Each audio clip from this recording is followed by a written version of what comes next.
Nath, Pro-Noctis, huh? Some crazy times. I'm sure there's a lot of people out there just confused, dazed, going about business as usual. How's things been for you? It's been quite interesting, Phil, to be honest. It's quoting Nicola Sturgeon, I think it shouldn't feel normal at the moment because it's not normal. So it's really different. The place where I live it's really quiet. It's eerily quiet.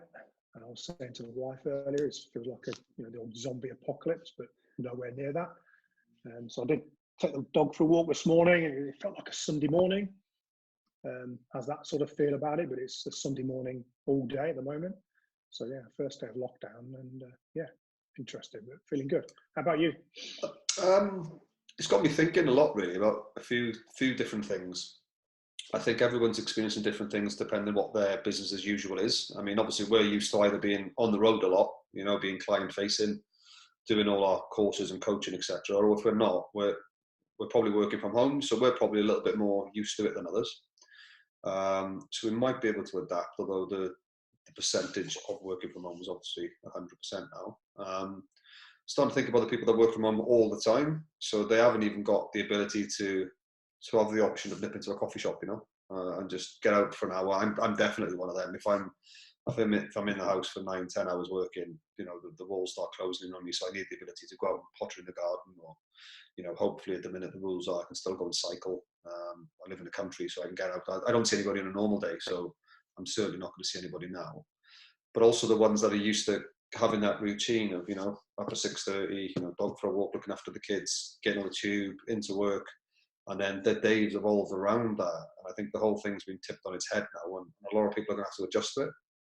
So there's the bit around work, but funny enough, I started writing a little blog post yesterday where I woke up and, I was thinking, isn't it nice that the first thing, certainly I am thinking about in the morning, is my family.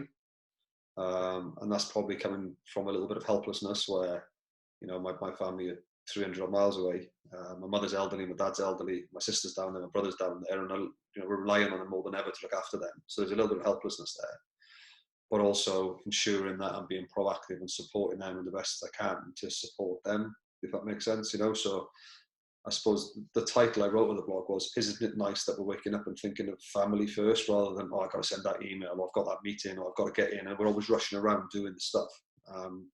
And I think to a certain degree, it's realigned priorities. Not that they were never a priority, but in terms of focus of attention. And I think that drives into a lot of the community spirit stuff we're seeing built now around the human element, if you like, of making this situation we're in as comfortable as we possibly can. I don't know, does that make sense, in terms of where I'm coming from?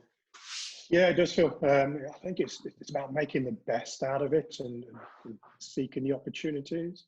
I can definitely personally echo thinking of your family first and the people you want to connect to, and just checking in with people and understanding that people are in some tough circumstances and just reaching out. So there's little things like I play words with friends with my mum, so I just make sure that's my barometer, if you like, that I'm getting some words back, so I know I'm connecting with her. And then we had a call on Sunday, obviously. I'm texting my son more because he lives we've gone back to Newport from university. So yeah, it's really important to just make those connections, and with work colleagues as well. Seems to be a lot of chat on WhatsApp as people are connecting around.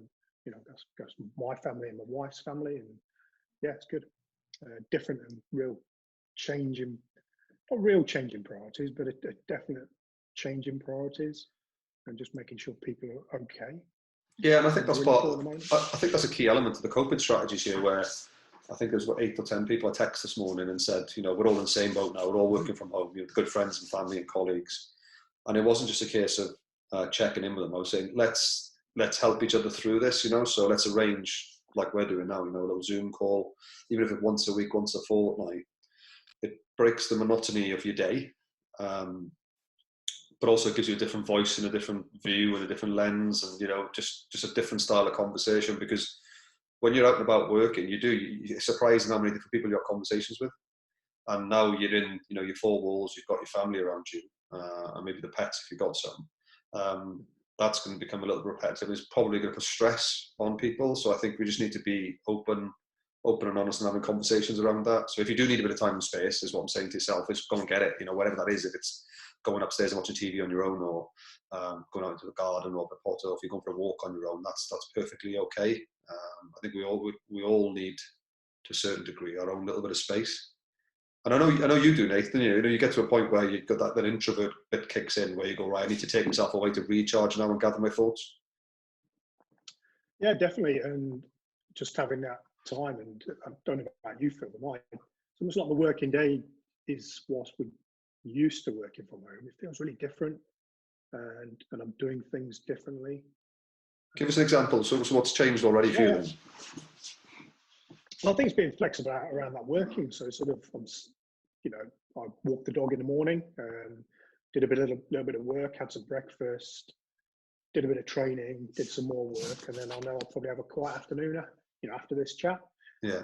But I'll probably do some work in the evening. But I also know that got some colleagues in another context, but they've got kids, and our kids have grown up and are independent to a certain extent. But I know their working day is dramatically different. So I'm finding I'm being flexible around that and understanding that, and just sort of taking a foot off the pace, really. That's what it feels like. So is that a conscious decision of yours to pace yourself? Yeah, I think so. And then there's a bit around planning, thinking about your week, putting in some routines that help. And I know, you know, back from our military days, and we enjoy that routine. But there's also, I think, putting a bit of variety in there as well, just to create some stimulus. So I know tomorrow will sort of look and feel the same as a generalization, but it will feel a little bit different. I'll tweak it somehow just to provide my own variety. Yes, yeah, and I think going back, like you said, when the military days when we served together, I think there was a lot of, when you're in that fixed routine, you need that routine, you need that base to work off. That the monotony kicks in, and how do you slightly mix up things? You know, because the repetitive nature, I can see. You know, we only got locked down last night. If this is going to happen for potentially 12 weeks, they're talking about, maybe longer. I'm certainly in the mindset of thinking this is 12 to 15 weeks here. If it's any shorter, then great. And if it's longer, then we'll know beforehand and I'll readjust. But I am thinking 12 to 15 weeks. So I'm almost breaking it down to 4-week cycles. You know, so what am I going to do over the next 4 weeks? So what am I doing this week? My one of the 4 weeks. So I've got some specific projects that I've been trying to get up to speed with and start. And I've now got the time to do that. Hopefully I can, hopefully I will. I'll nudge that forward this week, and then next week we'll reassess again next Monday and see what my goals are for the end of that week. And I don't think they have to be really clear. It's just, I think we need to feel the need that we have the need to feel like we're making progress, and therefore we're not wasting time. Because the flip side of that is obviously being locked down last night. I can imagine the cities, whilst it's quiet, it's a nightmare for staff, managers and leaders at the minute, because obviously they're having to respond to that. And whilst the preparation was there beforehand in terms of making it as comfortable as possible for people to work at home, it's real now, isn't it? Yeah, very much so. Yeah. How have you?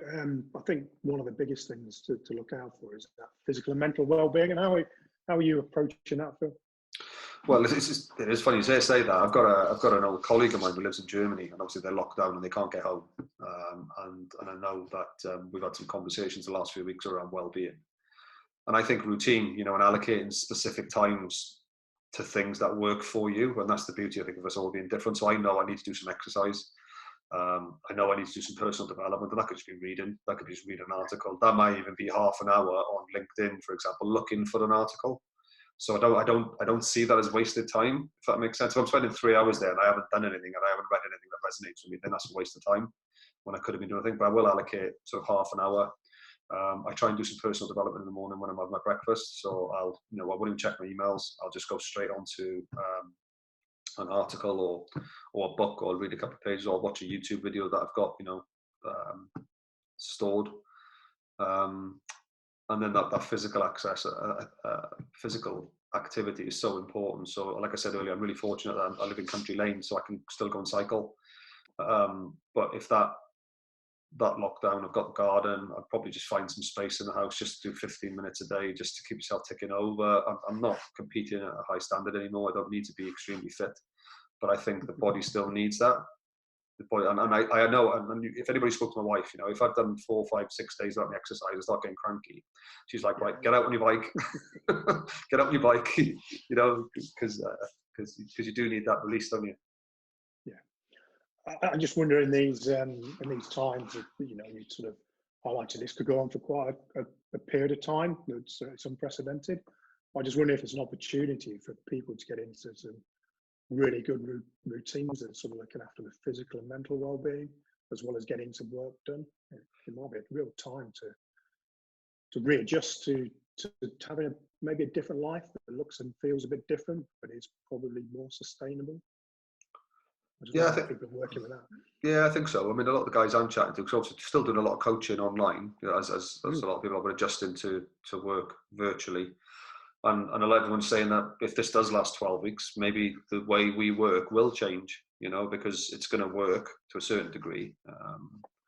But maybe there's going to be a bit more of a sway towards using technology and not to travel up and down and around countries and capitalising on best practice, which we're even working on internally, aren't we? How do we use these for conference calls or webinars, and how do we increase and enhance the experience? But yeah, certainly that physical well-being could be just going out and going for a walk around the block, you know, again, staying away, obviously 2 meters away from any neighbours, whatever, but just that little bit of exercise. And that's why the government have put it in there, because they know that it's so vital. And I'd like to think that, you know, if you look at all these people that are climbing mountains and going to the beaches on the weekend, that, you know, that's probably a surge because they know they're not going to be able to do it. And it's like anything within human nature. When you know you can't do it, you want it more. So, you know, hopefully even the ones that are a bit more sedentary, that maybe they can go out and start getting a bit of exercise, just walking around the blocks again, you know, adhering to the rules and regulations and the guidance, but just getting that little bit of exercise once a day.